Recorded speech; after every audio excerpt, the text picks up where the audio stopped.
Tokkummaan tola yoo tokkomne milkoo'inaa gargar facaane maaliif adda wal qoonnaa.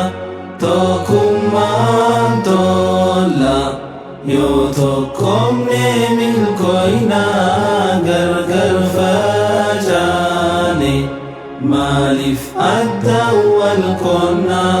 Kootaa yabbalayan ummata muslimaa harka tokko ta'uun hadhabnu tokkummaa. Wal qoqqooduu dhiisaa gosaa fi shanyummaa jaalala yeroo san nu jiddu uumama. Shanyummaa wal filuun gandaa wal qoqqooduun firaa wal fiffiluun nu facaanee jirra. Ni bayna namayyuu rakkoon nurraa geesse sababni nutumaa ijaallalee garra. Duuba mee maaliif callifnaa diinaaf maa kharaabannaa. Kottaa tokko haa taanu diinaatti karaa haa cufnu. Tokkummaan tola yoo tokkomne milkoo'inaa gargar facaane maaliif adda wal qoonnaa. Tokkummaan tola yoo tokkomne milkoo'inaa gargar facaane maaliif adda wal qoonnaa. Laakiin facaa'inaa meenamu tokkumaa saantuu nurraa tolaa meelaala yaa namaa. Dhaamsa rasuulaatis karaansa kanumaa namuu bakka jiru irratti wal yaama. Tokkummaan dirqamaa waan nu barbaachisu ummata muslimaa fundee jaalalaati. Nuti tokkoomuudhaan gammachuu argannaa waliifis dirmannee nasirilleen argamti. Utubaadhaan malee yoomuu beekii hin jaaramu manni. Tokkummaadhaan malee yoomuu beekii hin tolu muslimni.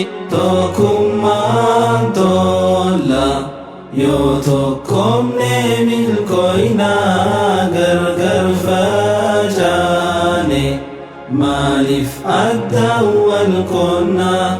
Tokkummaan tola yoo tokkomne milkoo'inaa gargar facaane maaliif adda wal qoonnaa.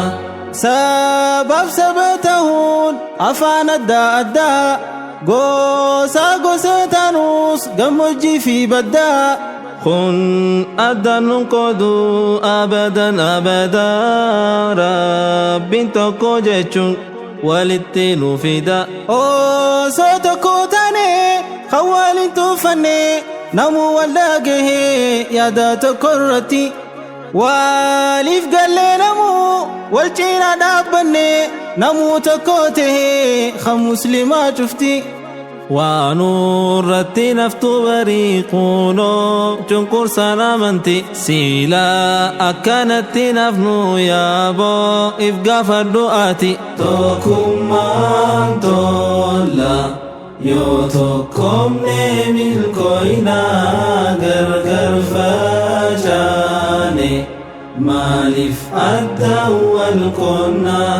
Tokkummaan tola yoo tokkomne milkoo'inaa gargar facaane Muslim as tokkomanii nasriitiin nu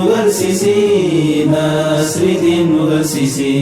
Yaa Rabbi yaa Allah mee ati nu tokkomsi jibbaa fi wal qoqqooduu.